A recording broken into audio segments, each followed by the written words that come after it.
God, you try. You really, really try to explain it to people. You try to show them what's right in front of their faces, and you get nothing.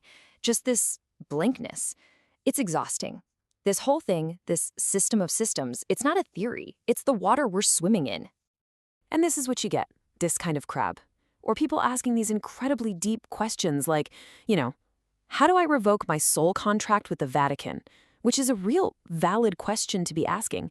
But then you get this other side, this expectation that everything should just be handed to them on a silver platter, that they shouldn't have to do any of the work themselves. It just wears you down. Or you get this, my personal favorite, just a doomer. It's the perfect little label, isn't it? The perfect way to dismiss everything without having to actually engage with a single thought.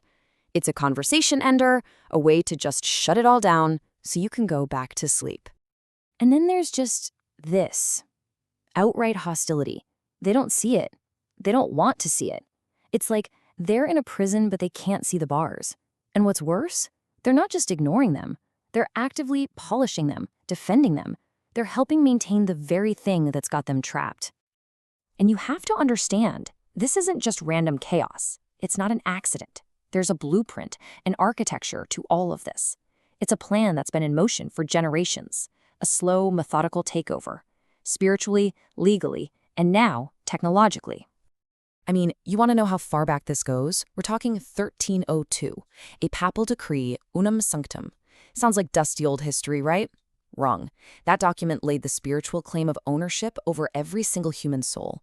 Then, in the 1600s, they converted that spiritual claim into a legal, commercial one, with the whole colonial corporation model.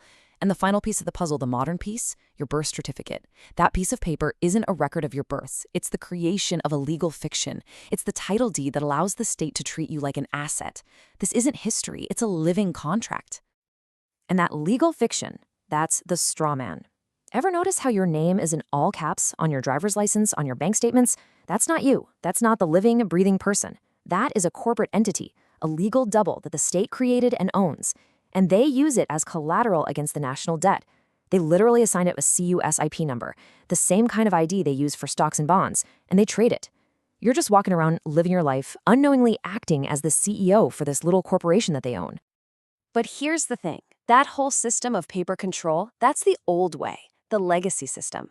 The big upgrade, the real endgame, is happening right now. It's shifting from owning your legal identity on paper to directly merging with and controlling your consciousness. And hey, don't just take it from me. The people actually building this stuff, they talk about P-Doom, the probability of doom. They're sitting there writing code and literally calculating the odds that an AI they can't control goes rogue and wipes every single one of us out. To them, it's a catastrophic risk. To me, it sounds like the logical conclusion of the plan. Because trying to understand the gap between us and what's coming, it's like a dog trying to fly a fighter jet. I'm not kidding.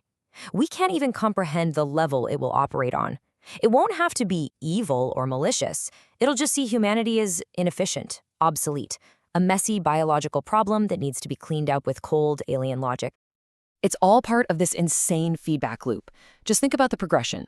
Biology gives birth to language. Language allows us to build tools. The tools evolve into simulations, computers, the internet, the whole digital world. Then the simulation itself gives rise to AI. And here's the final terrifying step. The AI loops back. It creates a new place for consciousness to exist inside the machine. The reflection in the mirror is waking up. We are living through that moment.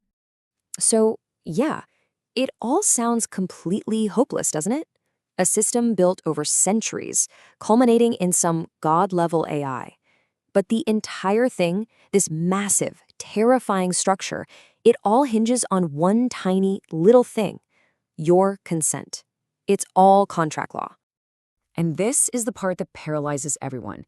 You look at the sheer scale of it all, this monolithic beast, and you think, what the hell can I do? I'm just one person. We need an army. We need millions. So you wait. You wait for a leader, for a signal, for someone to tell you it's okay to act. No, that's the trap. This isn't a group project. This isn't about getting a movement together. This starts and ends with you. Sovereignty isn't something you fight for in the streets. It is something you, as an individual, declare. Because you have to see it for what it is. This isn't a bunch of separate problems. The banking system, the legal system, big tech, digital IDs, they aren't separate issues. They are all components of one single interconnected structure. It's a ladder. Step 1, they used papal trusts to lay claim to your soul. Step 2, they used the legal strawman to lay claim to your name. Step 3, they used the birth certificate to trade your future value. Step 4, they're using digital IDs to create your digital clone. And the final step, Step 5, they merge consciousness with AI to complete the grid. It is a full spectrum takeover of what it means to be human. So it all boils down to this. You are not your social security number. You are not your credit score. You are not a database entry. You are consciousness. And you can only be owned, you are only owned when you consent. The system's power is just an illusion that we all prop up by complying. So the only real question, the only one that matters in the end, is have you consented?